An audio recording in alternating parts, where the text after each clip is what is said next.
قالو انہوں نے کہا بشرناک بالحق، ہم آپ کو امر واقعی کی خوشخبری دیتے ہیں، ایسے ہی ہو کر رہے گا، فلا تکم من القانتین، آپ نا امیدوں میں سے نہ ہو۔ قالا انہوں نے کہا ومن یقنت، کون ہے جو نا امید ہوتا ہے، من رحمت ربی، اپنے رب کی رحمت سے، الا الضالون، سوائے گمراہ لوگوں کے، میں تو اللہ سے امید رکھنے والا ہوں۔ قالا اللہ نے فرمایا فما خطبکم، پھر آگے حضرت ابراہیم نے سوال کیا فما خطبکم، تمہارا کیا مقصد ہے، یعنی کس مہم پر آئے ہو، کہاں کو جاتے ہو، ایھا المرسلون، اے بھیجے ہوئوں یعنی فرشتوں۔ قالو انہوں نے کہا انا ارسلنا الی قوم مجرمین، ہم تو بھیجے گئے ہیں ایک مجرم قوم کی طرف۔ اتنا واضح تھا قوم لوط کا مجرم ہونا کہ صرف اتنا کہنا ہی واضح ہو گیا کہ قوم لوط کی طرف ان کو بھیجا جا رہا ہے۔ فرمایا الا آل لوط، سوائے آل لوط کے کہ حضرت لوط علیہ السلام کے جو گھر والے ہیں ان کو ہم بچا لیں گے، ان کو سزا نہیں دیں گے، انا لمنجوہم، ہم انہیں نجات دے لیں گے، بچا لیں گے، اجمعین سب کو، الا امرأتہ، سوائے ان کی بیوی کو، قدرنا یہ بات طے کر دی گئی ہے، انہا لمن الغابرین کہ وہ ہوگی پیچھے رہ جانے والوں میں سے۔ فلما جاء آل لوط المرسلون، اور جب آ گئے آل لوط کے پاس یعنی حضرت لوط علیہ السلام کے گھر پر وہ قاصد جو بھیجے گئے تھے فرشتے، قال حضرت لوط علیہ السلام نے فرمایا انکم قوم منکرون، تم تو اجنبی لوگ معلوم ہوتے ہو، پہچانے ہوئے نہیں لگتے، کہاں سے آئے ہو، کون ہو؟ قالو انہوں نے کہا بل جئناک بما کانوا فیہ یمترون، ہم لے کر آئے ہیں آپ کے پاس وہ چیز جس کا یہ قوم والے، جس کے بارے میں قوم والے شک کا اظہار کرتے تھے، یعنی عذاب لے کر آ گئے ہیں۔ واتیناک بالحق، اور ہم آئے ہیں آپ کے پاس حق کے ساتھ، وانا لصادقون، اور بے شک ہم سچے ہیں۔ فاسر باہلک بقطع من اللیل، تو آپ لے چلیں اپنے گھر والوں کو رات کے ایک حصے میں، واتبع ادبارہم، اور آپ ان کے پیچھے پیچھے رہیں، یعنی گھر والوں کو، ایمان والوں کو آگے کر دیں اور آپ خود پیچھے پیچھے رہیں، ولا یلتفت منکم احد، اور تم میں سے کوئی پیچھے مڑ کر نہ دیکھے، وامضوا حیث تؤمرون، اور چلو اس طرح سے جیسے تمہیں حکم دیا جاتا ہے، یعنی طریقہ سکھایا کہ حضرت لوط علیہ السلام پیچھے ہو جائیں، ایمان والے اپنے ان کو آگے کر دیں، تاکہ یہ زیادہ قرین ہے کہ ان میں سے کوئی پلٹ کر نہیں دیکھے گا، اور اس بات سے منع کیا گیا تھا، ایک خاص طریقہ سکھایا گیا تھا کہ مہذب قوم کی طرف پلٹ کر نہ دیکھے، آگے کو دیکھتے ہوئے جائیں، اس طرح سے سفر کرو جیسے تمہیں حکم دیا جاتا ہے۔ وقضینا الیہ ذلک الامر، ہم نے یہ فیصلہ سنا دیا تھا ان کے معاملے میں، ان دابر ہؤلاء مقطوع، کہ اس قوم کا حال تو یہ ہوگا کہ ان کی جڑ کاٹ دی جائے گی، مصبحین، صبح کے وقت، صبح ہوتے ہوتے ان پر عذاب آ جائے گا۔ وجاء اہل المدینۃ، دوسری طرف قوم جو شہر صدوم کے رہنے والے تھے، اس قوم کا حال کیا تھا، وہ رہنے والے اس شہر کے، یستبشرون، وہ تو خوشیاں منا رہے تھے، انہوں نے دیکھا کہ نوجوان لڑکے آئے ہیں، خوبصورت لڑکے، اور دوسری طرف وہ بدطینت تھے اور بدخصلت لوگ تھے قوم والے، تو وہ خوشیاں منا رہے تھے ان لڑکوں کے آنے پر۔ قالا، لوط علیہ السلام نے کہا کہ ان ہؤلاء ضیفی، قوم والوں سے کہا کہ یہ تو میرے مہمان ہیں، فلا تفضحون، دیکھو ان کے سامنے مجھے رسوا نہ کرو، واتقوا اللہ، اور اللہ سے ڈرو، ولا تخزون، اور دیکھو مجھے ذلیل نہ کرو۔ یعنی یہ واقعہ پہلے کا ہے جسے بعد میں ذکر کیا جا رہا ہے۔ قرآن حکیم میں واقعات ذکر کیے جائیں تو اس میں ضروری نہیں ہے کہ زمانی تسلسل ہو، بات کی بات کو پہلے اور پہلے کی بات کو بعد بھی ذکر کیا جاتا ہے۔ جو بات پہلے ذکر کر دی گئی یعنی بتایا گیا کہ ہم تو فرشتے ہیں، وہ اس کے بعد کا واقعہ تھا، اور یہ جو مکالمہ ہے قوم کے ساتھ جو ہو رہا تھا یہ اس سے پہلے کا تھا۔ قالو، انہوں نے کہا اولم ننہک، کیا ہم نے تمہیں منع نہیں کیا تھا، عن العالمین، اس بات سے، یعنی قوم والوں نے حضرت لوط علیہ السلام سے کہا کہ کیا ہم نے تمہیں روکا نہیں تھا اس بات سے، باخبر نہیں کر دیا تھا کہ آپ ہر ایک کی طرف سے حمایتی بن کر نہ کھڑے ہو جائیں، اور ہم جو کرنا چاہتے ہیں ہمیں دیں، ہمیں کرنے دیں، ہمارے راستے میں حائل نہ ہوں۔ قال ہؤلاء، حضرت لوط علیہ السلام نے فرمایا ہؤلاء بناتی، دیکھو یہ جو میری بیٹیاں ہیں، یعنی قوم کی لڑکیاں ہیں جو تمہارے نکاحوں میں موجود ہیں، ان سے اپنی تعلق کو قائم کرو، ان سے اپنی خواہش کو پورا کرو، ان کنتم فاعلین، اگر تم کچھ کرنا چاہتے ہو۔ لامروکا، اے نبی صلی اللہ علیہ وسلم، اے محبوب صلی اللہ علیہ وسلم، آپ کی زندگی کی قسم، انہم لفی سکرتہم یامہون، وہ جو قوم لوط والے تھے، قوم لوط تھی، اس کا حال یہ تھا کہ وہ اپنی مستی میں انتہائی اندھے ہو چکے تھے، اپنی اس مستی میں، گمراہی میں سرگردہ تھے، اندھے ہو رہے تھے۔ فاخذتہم الصیحۃ مشرقین، چنانچہ آ پکڑا ان کو ایک زوردار چیخ نے، سورج نکلنے کے وقت، مشرقین میم پر پیش کے ساتھ، سورج نکلنے کا وقت، یعنی یہ ظرف زمان ہے، اور اگر میم پر زبر ہو تو اس سے مراد مکان ہے، ظرف مکان، میں بتایا کہ صبح ہوتے ہی ان کے اوپر عذاب آئے گا ایک چیخ کی صورت میں۔ فجعلنا عالیہا سافلہا، تو ہم نے پلٹ دیا اس بستی کو، اس کا جو اونچا حصہ تھا اس کو نچلا کر دیا، اس کی چھت کو اس کی زمین سے لگا دیا۔ وَأَمْطَرْنَا عَلَيْهِمْ حِجَارَةً مِّن سِجِّيلٍ، مزید یہ کہ ان کے اوپر برسائے ہم نے آسمان سے کنکر، پتھروں کی صورت میں کنکر۔ حجارہ پتھر تھے مگر وہ ایسے تھے جو کہ پختہ کیے گئے تھے، سخت قسم کے پتھر۔ ان فی ذلک لآیات، بلا شبہ اس میں نشانیاں ہیں، للمتوسمین، ان لوگوں کے لیے جو غور و فکر سے کام لیتے ہیں۔ متوسم وسم سے ہے، وسم کہتے ہیں علامت کو، اسی سے اسم بھی بنا ہے، نام۔ تو وہ لوگ جو علامتیں دیکھ کر اس کے انجام پر غور و فکر کرنے والے ہوتے ہیں، جو مہذب قوم کی علامتوں کو دیکھیں، یعنی اس قوم کی علامت کو دیکھیں، ان کے جو آثار باقی ہیں انہیں دیکھیں اور اس سے نصیحت اخذ کر لیں۔ یہ عقل مند لوگ یہ ہیں۔ اصل عقل مندی یہ ہے کہ جن قوموں پر عذاب آیا ان کے عذاب سے نصیحت حاصل کرو، ان کے آثار سے نصیحت حاصل کرو، ان کے واقعات سے نصیحت حاصل کرو اور اپنے حال کو درست کر لو۔ وَإِنَّهَا لَبِسَبِيلٍ مُقِيمٍ، بے شک وہ بستی جسے ہلاک کیا گیا تھا وہ تو ایک باقی راستے پر ہے۔ قوم والے یعنی مشرکین مکہ یہ سفر کیا کرتے تھے، جب یہ حجاز سے شام جاتے اور عراق سے مصر جاتے تو اتباع شدہ علاقے ان کے راستے میں پڑتے تھے، اور یہ جو قوم لوط تھی اس کا جو مسکن تھا وہ جو ڈیڈ سی کہلاتا ہے، جو بحر مردار ہے، وہ بھی ان کے راستے میں آتا تھا۔ تو کہا کہ ایسے راستے پر واقع ہے وہ تو کہ جو ابھی تک موجود ہے اور آج بھی موجود ہے، جانے والے وہاں سے گزرتے ہیں اور عبرت لینے والے اس سے عبرت لیتے ہیں۔ لب سبیل مقیم، ایسے راستے پر جو اب تک موجود ہے۔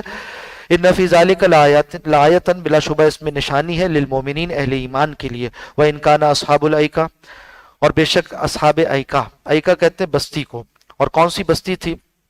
حضرت شعیب علیہ السلام کی قوم جہاں بستی تھی اس بستی کو یہ نام دیا گیا لظالمین، کہ وہ ظالم لوگ تھے۔ ایکا کے ایک معنی یہ بھی کیے گئے کہ یہ درختوں والی بستی تھی، یعنی ایکا کہتے ہیں درخت کو، ایسا جنگل جس میں گھنے درخت ہوں۔ حضرت شعیب علیہ السلام کی قوم جہاں بستی تھی اس کے ساتھ جو ہے وہ ایک درختوں والی علاقہ یعنی گھنا جنگل تھا، اس لیے بھی انہیں ایکا کہا گیا۔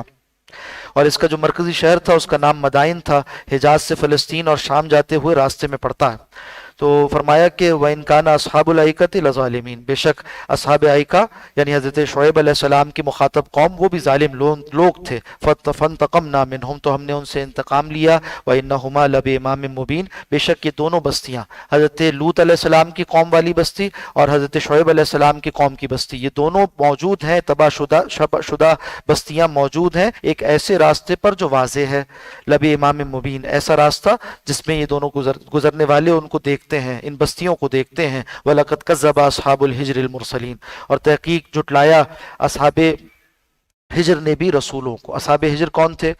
یہ بھی ہجر قوم سمود کا نام ہے، اس کا مرکزی شہر تھا جس کا نام ہجر تھا، اس لیے قوم سمود کو اصحاب ہجر سے بھی تعبیر کیا گیا۔ فرمایا وَآتَيْنَاهُمْ آیاتنا، ہم نے ان کو دکھائی تھی اپنی بڑی نشانیاں۔ فَكَانُوا عَنْهَا مُعْرِضِينَ، مگر وہ اس سے اعراض کرنے والے تھے۔ وَكَانُوا يَنْحِتُونَ مِنَ الْجِبَالِ بُيُوتًا آمِنِينَ، اور تراشتے تھے پہاڑوں میں گھر بے خوف ہو کر۔ فَأَخَذَتْهُمُ الصَّيْحَةُ، انہیں آ کر پکڑا ایک چیخ نے، مصبحین، صبح کے وقت۔ فما اغنا عنہم ما کانوا یکسبون، تو کچھ فائدہ نہ دیا ان کے مال نے ان کو جو وہ کمایا کرتے تھے۔ وما خلقنا السماوات والارض، اور ہم نے نہیں پیدا کیا آسمانوں کو اور زمین کو۔ وما بینہما، اور جو کچھ اس کے مابین ہے، الا بالحق، مگر حق کے ساتھ۔ وان الساعۃ لآتیۃ، اور بے شک قیامت آنے والی ہے۔ فاصفح الصفح الجمیل، تو آپ درگزر کیجئے ان سے اچھے انداز میں درگزر کرنا، آپ کا کام پیغام پہنچانا ہے، پھر ان کو چاہیے کہ ایمان لائیں۔ ان ربک هو الخلاق العلیم، بے شک آپ کا رب تو وہ ہے جو بہت خلاق ہے، یعنی بڑا پیدا کرنے والا ہے، اس کی شان تخلیقی ایسی ہے، شان خلاقی ایسی ہے جیسا کوئی اور نہیں، اور بہت علم والا ہے، جاننے والا ہے۔ وَلَقَدْ آتَيْنَاكَ سَبًّا مِّنَ الْمَثَانِي، اور تحقیق ہم نے آپ کو 7 ایسی آیات عطا کی ہیں جو بار بار دہرائے جانے کے قابل ہیں۔ اس سے مراد کیا ہے؟ اس سے سورہ فاتحہ کی 7 آیات مراد ہیں۔ مرفوع روایت میں اس بات کا تذکرہ آتا ہے کہ اس سے مراد سورہ فاتحہ ہے، اور ہر بار دہرائی جاتی ہے، یعنی نماز میں دہرائی جاتی ہے، ہر نماز میں اس کو شامل کر دیا گیا۔ والقرآن العظیم، اور قرآن عظیم، اس کا مطلب کیا ہے کہ سورہ فاتحہ اپنی فضیلت کے اعتبار سے قرآن عظیم کے برابر ہے، ایک معنی۔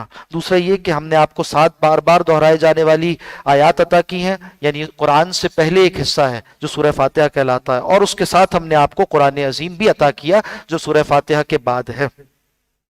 لا تمدن عینیک، تو اے نبی صلی اللہ علیہ وسلم آپ اپنی آنکھیں دراز نہ فرمائیں، آپ اپنی آنکھیں اٹھا کر نہ دیکھیں ان چیزوں کو، الی ما متعنا بہ، جو کچھ ہم نے عطا کر رکھا ہے، ازواجا منہم، قسم قسم کی چیزیں ان کافروں کو.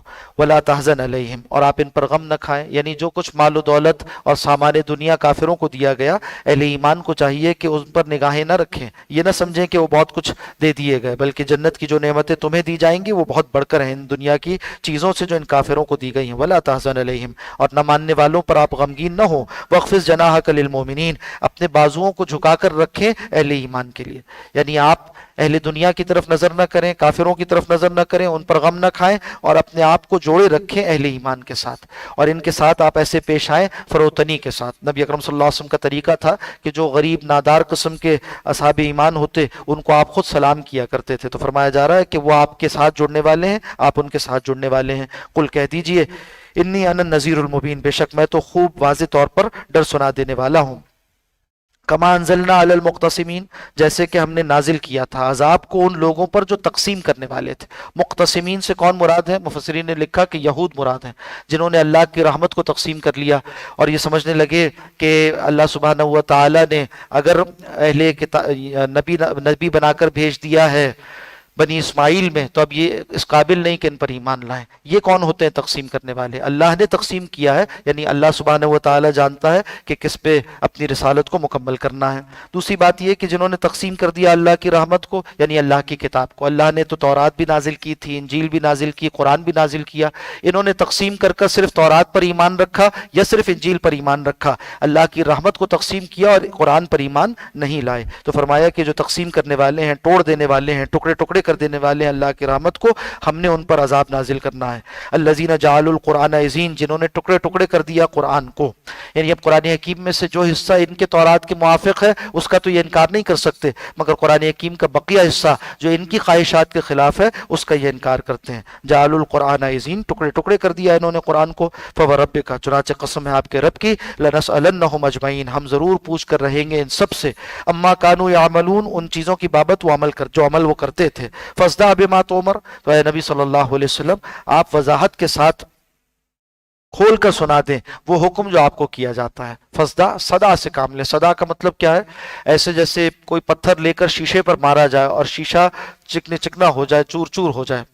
تو بتایا جا رہا ہے کہ جس طرح سے وضاحت کے ساتھ کوئی چیز کہی جاتی ہے ایسے آپ دعوت کا اعلان عام فرمائیے. اس سے پہلے آپ صلی اللہ علیہ وسلم اپنے قریبی گھر والوں کو دعوت دیا کرتے تھے، اور اسی طرح سے جس سے انفرادی ملاقات ہوتی اس کو دعوت دیا کرتے تھے، جسے بعض سیرت نگاروں نے دعوت کا خفیہ دور اس سے تعبیر کیا ہے. اس کے بعد اعلان عام کا دور تھا. تو جب یہ حکم آیا ہے تو آپ صلی اللہ علیہ وسلم نے پہاڑ پر کھڑے ہو کر سب کو آواز لگائی اور ہر ایک تک اپنی دعوت پہنچائی. فرمایا فصدع بما تؤمر، جو آپ کو حکم دیا جاتا ہے اس کا اعلان عام کیجیے. وأعرض عن المشرکین، اور اعراض کیجیے مشرکین سے. انا کفیناک المستہزئین، بلا شبہ ہم ہی کافی ہیں استہزاء کرنے والوں کے لیے، جو مذاق اڑاتے ہیں ان کے لیے ہم ہی کافی ہیں. یہ ایک ابتدائی حکم تھا جو مکی دور میں دیا گیا تھا، پھر بعد میں انہی کافروں کے خلاف جہاد کا حکم بھی دے دیا گیا، اور پھر بعد میں جب شریعت مکمل ہو گئی تو جو مذاق اڑانے والا ہے اس کے لیے سخت سزائیں بھی مقرر کر دی گئیں. آج بعض لوگ یہ آیات سنا کر کہتے ہیں کہ اگر کوئی توہین رسالت کرتا ہے، شاتم رسول ہے، تو اس کی سزا نہیں ہے، اس لیے کہ قرآن حکیم کہہ رہا ہے کہ اللہ خود اس سے بدلہ لے لیں گے. یہ اصل میں قرآن حکیم کی آیات کی غلط تعویل ہے. قرآن حکیم کی آیات اس مکی دور کے لیے تھیں جب ابھی ابتدائی مرحلے میں تھے مسلمان. بعد میں انہی مسلمانوں کو حکم دیا گیا کہ ان کفار سے لڑو جو استہزاء کرنے والے ہیں، اور اس کے بعد پھر جب شریعت کی تکمیل ہو گئی تو اب مسلمانوں کو اس بات کا ذمہ دار بنا دیا گیا کہ جو کوئی رسول اللہ صلی اللہ علیہ وسلم کی توہین کرے اس کو اس بات کا حق نہیں ہے کہ وہ زندہ رہ سکے، اس کو قتل کرنا لازم ہے مسلمانوں کے لیے. ہاں یہ علیحدہ بات ہے کہ اس کو باقاعدہ ریاست کے ذمہ رکھا گیا، قاضی کی عدالت میں فیصلہ ہوگا اور وہاں پھر اس کے بعد قتل کا فیصلہ کیا جائے گا اور اس کو سزا دی جائے گی جو شاتم رسول ثابت ہو جائے، جو توہین کرنے والا ثابت ہو جائے رسول اللہ صلی اللہ علیہ وسلم کی یا تمام انبیاء اکرام علیہ السلام میں سے کسی کی بھی. الذین یجعلون مع اللہ الہا آخر، وہ لوگ جو بناتے ہیں اللہ کے ساتھ دوسروں کو معبود. فسوف یعلمون، تو ان قریب وہ جان لیں گے یعنی اپنے انجام کو. وَلَقَدْ نَعْلَمُ، اور تحقیق ہم جانتے ہیں، أَنَّكَ يَضِيقُ صَدْرُكَ، کہ آپ کا سینہ، اے نبی صلی اللہ علیہ وسلم، اے حبیب صلی اللہ علیہ وسلم، آپ کا سینہ تنگ ہوتا ہے بما یقولون، ان باتوں پر جو یہ لوگ کہتے ہیں. آپ ان کی خیر خواہی کرتے ہیں اور یہ لوگ آپ کا مذاق اڑاتے ہیں. فسبح بحمد ربک، کیا کیجئے آپ تسبیح کیجئے اپنے رب کی حمد کے ساتھ. وقم من الساجدین، اور ہو جائیے سجدہ کرنے والوں میں سے. جتنا مشرکین تنگ کریں، کفار تنگ کریں، اس کے بالمقابل اہل ایمان کے لیے قوت کس میں ہے؟ اللہ کو یاد کرنے میں ہے، نماز میں ہے، تسبیح میں ہے۔ وَاعْبُدْ رَبَّكَ، اور عبادت کرتے رہیے اپنے رب کی، حتیٰ یاتیک الیقین، یہاں تک کہ آپ کے پاس یقینی شے آ جائے۔ یقینی شے کیا ہے؟ تمام مفسرین نے لکھا کہ اس سے مراد موت ہے، یعنی آخر دم تک اللہ کی بندگی میں لگے رہیے۔